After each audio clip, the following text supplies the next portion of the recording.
What up, guys? It's me, Mecha Otaku Gamer here, back at it again with another pickups video. And I have a lot to share with you guys. I'm going to share everything that I got when I was at Seattle with my friend Jo, who will also make an appearance in this video. He will be sharing off some of his pickups. But starting off, I want to share with you guys some figures and video games that I got. So when we were at Capitol Hill, they had in the glass case a whole bunch of these little Monster Hunter figures. And one that really caught my eye was the Ruby Basarios here. This is one that I've really been wanting. And they were like $5 a piece, so I picked up a few of them. So along with that Ruby Basarios, I also got this Cantor, or however you want to pronounce it. I'll put the name up on the screen of each of these little monsters. This one is really cool. He's very spiky. Should be really careful how I handle him. But he is just this big, brutish looking wyvern monster from some of the older Monster Hunter games. I believe it was like Gen 3 or Gen 2 he was introduced. I'll also add that information in there. And my absolute favorite one out of the little bunch is this little Shogun Ceanataur. I am a huge lover of marine life. I love some of my favorite creatures on the planet are crabs, and the Ceanataurs and Hermitaurs from Monster Hunter always look really cool to me. I love the blue on him. The arms, or just the main claws, are meant to be like sickles. And this thing just looks absolutely amazing. And then there's the shell on the back. Sadly, this is the only one that did not come with a stand. So I do not have a little base plate to put them on, but doesn't really need one to just sit all on its own. Really happy to have those. There was a whole bunch of other ones there that I could have bought, but I didn't really want to be like that guy. Now, Jo was kind enough to gift me the Gundam G40 RX-78-2 in high grade 1144 scale industrial design version. This is a special collaboration between Ken Okuyama Design and Bandai Hobby Center, Bandai Spirits. This is a special version of the RX-78-2 Gundam that was released to be part of the 40th anniversary of Gundam and Gunpla. So it came. Haven't built it yet. As you can see here, I still have yet to build it.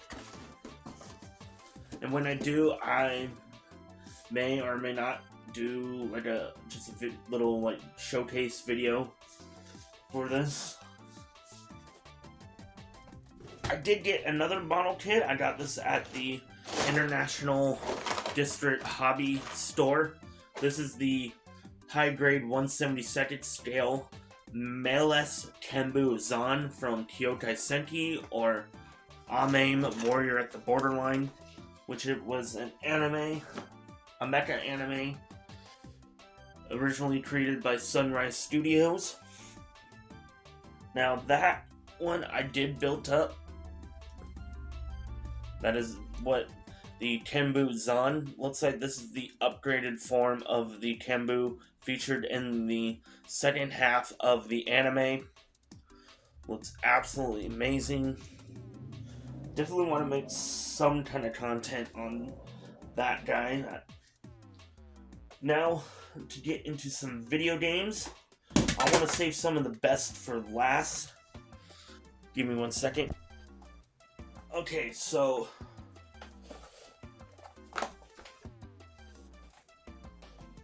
a couple of PS2 games that I got. I bought a CIB copy of Front Mission 4 from my friend. Well, I bought him a game, and then he gave me this in return. So really happy to have a really nice looking, clean CIB copy of one of my favorite tactical RPGs on the PlayStation 2. Yes, I did play this game before. I'm about halfway through the main story. I had a copy. It was in kind of rough condition and missing the manual. And then I got a CIB copy of Samurai Warriors as part of my $20 game hunting challenge that you may have seen me pick up in my last video. But this is one game that I wanted to add to my PS2 collection. And I did find a Holy Grail game. It was loose, and I used some of the trade credit that I got in order to get this. I finally have a copy of Steambot Chronicles. So, really happy to have that. I was really surprised. We first went to the University District Pinkarilla game store, and they just had it right there out in the open in the glass case. So I was really happy to find that. Now, also part of the $20 game hunt challenge, I picked up a copy of Resident Evil 3 Remake, which is another game that I've had on my wish list for quite some time, ever since I finished Resident Evil 2 Remake a couple years ago. And I'm currently working through Resident Evil 4 Remake, which I have been playing parts of it live. I've been live streaming on Twitch, and some parts of the game I have it, but the whole rest of the game I will be. I got like 6 more chapters left. I'm on chapter 11, so I will be live streaming those. I live streamed chapters 8 through 10 last night. Yeah. And then my buddy gave me a copy of Final Fantasy VII Rebirth. Since I didn't have one in my collection, I did, but I ended up trading that in.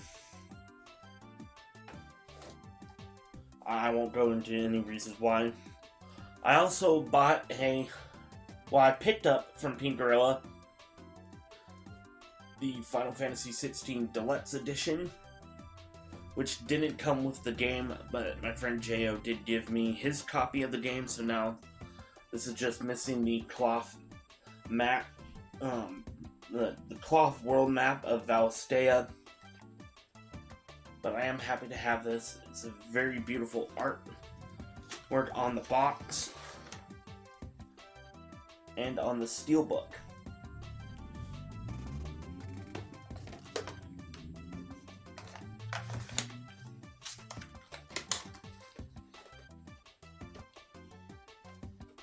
And then I picked up a Grand Blue Fantasy Relink to add back into my collection. Now, I do want to say, I saved the best for last. Kind of. I was able to find a boxed PlayStation Portable 2000 model at the International District Pinkarilla store.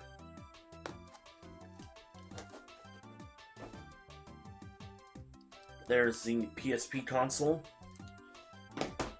And I ended up picking up a nice stack of PSP games, mostly Japanese.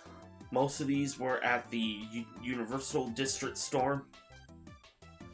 One of the coolest ones was in a pile of games that Kelsey allowed me and my friend to look through, and this is known in other parts of the world as 8 Quest, but this is Saru Get You, the Record of Pipu Saru War, also known as the 8-Bit State RPG. And Pipo Saru Academia, or 8-Bit State Academy, and it is known here in America. I found a copy of E7 at Capitol Hill. we went to Al's Music and Games, and I was able to get a copy of Tekken Dark Resurrection, since I do love playing fighting games on handheld systems. My friend Jo got me a copy of Tales of the World Radiant Mythology 2, since I gave him my copies of the Tales of the World trilogy, as I wasn't sure if I was going to be getting a PSP at the time, and he had just recently gotten back into collecting for PSP, so thought I'd give him those as a gift. But now I'm getting back into getting Tales of the World for the PSP. I did buy the first game, which was the only one that we got here in America. That will be coming in the mail within the next couple weeks, so you might see that in a future video. I also picked up One Piece Romance Dawn from the University District Pink Gorilla. This is a turn-based RPG, and we only got it on the 3DS here in America. Japan got it on both 3DS and PSP. Found at Capitol Hill, Metal Gear Solid Portable Ops, which was part of my $20 game hunt challenge. Then, lastly, at the International District, found Castlevania: The Dracula X Chronicles. So that there is a nice start to my PSP collection. Super happy to find this. I used most of my store credit that I had on that I got from that trade.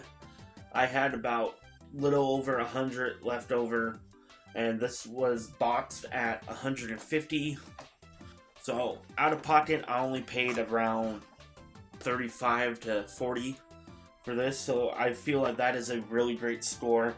And for it to be boxed with what seems to be everything, it is missing maybe a few of the cardboard inserts for where the PSP sat, and this does work. And it was fully charged when I got it.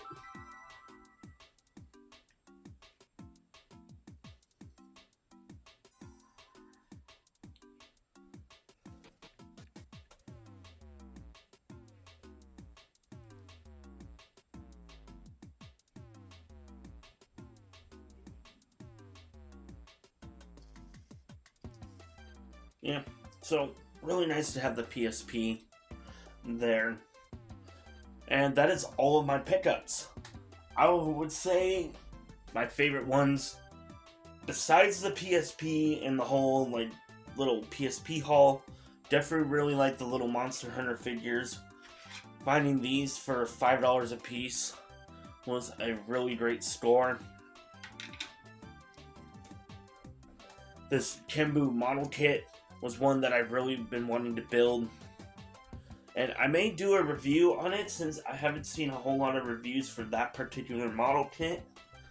And then having Steambot Chronicles and the Final Fantasy 16 Collector's Edition on top of that G40 Gundam, this was one of the greatest hauls that I've ever gotten in Seattle, and I hope you guys liked everything that I picked up. That is going to be it for my pickups. I will include a clip from my friend Jo going over everything that he got down in Seattle. And with that, I hope you guys enjoyed this video. Don't forget to comment, like, and subscribe. And let me know what you guys think of both of our pickups. I feel like we scored big time when we went down there. Both of us did some pretty big trades over at Pink Gorilla and got a lot of store credit, so most of this was due to that. Hope you guys have a great day, and I will see you guys in the next video. I'm Mecha Otaku Gamer signing out. Peace. Hey there guys, my name is CatsupPacket, or as my friend Mecha Otaku Gamer mentions it, CatsupPacket because of how I spell it, but I just kind of wanted to share my little haul based on what I had. So, but yeah, like let's kind of just get it started. So the first thing I picked up was Deadhead Fred. I learned a lot of good stuff about it back then. Never really had the opportunity to play it, but hey, now I have it. It's not complete, but it's fine. Maybe I'll find it complete later on, but for the price, I just couldn't pass up on it. I ended up picking up some imports as well. He actually gave me this copy. Bit of a backstory here. I used to have this game when I used to have a PSP. I kind of went through like a couple of PSPs in my lifetime. Unfortunately, there were 2 instances where I lost this game and this system itself, so it was unfortunate. But thankfully, I'm slowly recollecting my stuff back based on what I can find if it's a good enough deal. And I mean, this plays exactly the same. Not really much to worry about, even though it's a Japanese import. He also picked up the game himself, so hey, we're gonna see some ad hoc matches soon, so we can go head to head. I also picked up Gundam Seed Rengo vs. Zaps portable. So basically, it's just the same game from the PS2 version, but now it's in the palm of your hands. Gameplay's more like the original Gundam Tactics or Battle Universe series, so it's a little bit on the slower side, but I've always been a fan of like the slower tank controls, because I know people usually like to play like the Gundam Versus games now, which in its own right is also an amazing game, but I can't wait to play this. I'm pretty excited. Another throwback from at least my childhood, I guess, in one way or another, when I was really into anime. Katakayo Hitman Reborn, specifically Battle Arena 2. I remember watching this, I remember reading about this, like reading the manga I mean, but I never really had the opportunity to play the games because they were always just in Japanese, so I always thought about trying to get back into like studying Japanese again, just to be at a conversational level, because I was working on it, life kind of got in the way, and you know, things happen for a reason. Maybe I'll get back into it more. Aside from that, I also picked up other games like Buso Shinki Battle Masters. We all know that the PSP is very popular for 2 things: RPGs and a lot of mech games. So a lot of mech games are always good. Can't go wrong with that. I mean, I have like a lot of figures as well. I used to build a lot of model kits, so gotta love it. I also had other things like Macross Ultimate Frontier.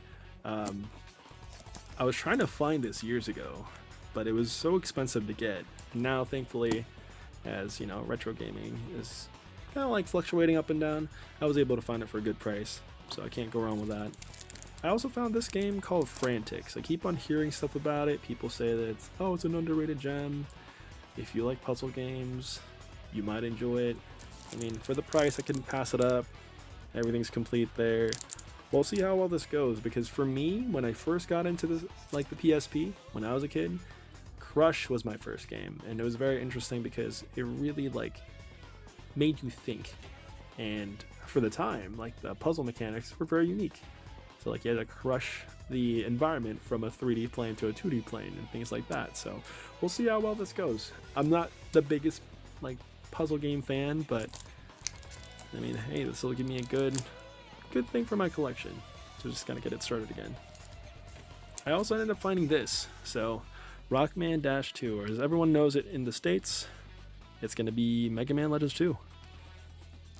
Granted, it is in Japanese. I wish we had like a US release, but for one, the art's like really amazing, and 2, like maybe this will encourage me to kind of like get used to it again, because like I played Mega Man Legends 1.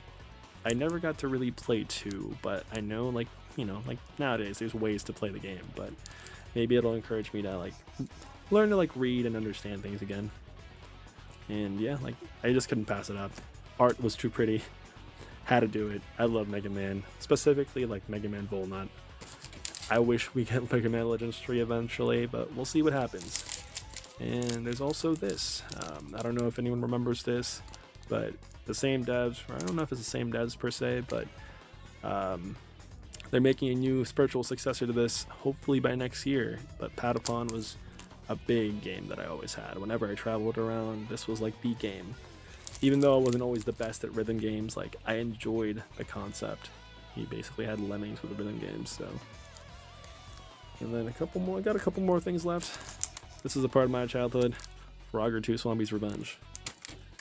A little bit of a backstory. I used to have something like this before when I was a kid. The original PS1.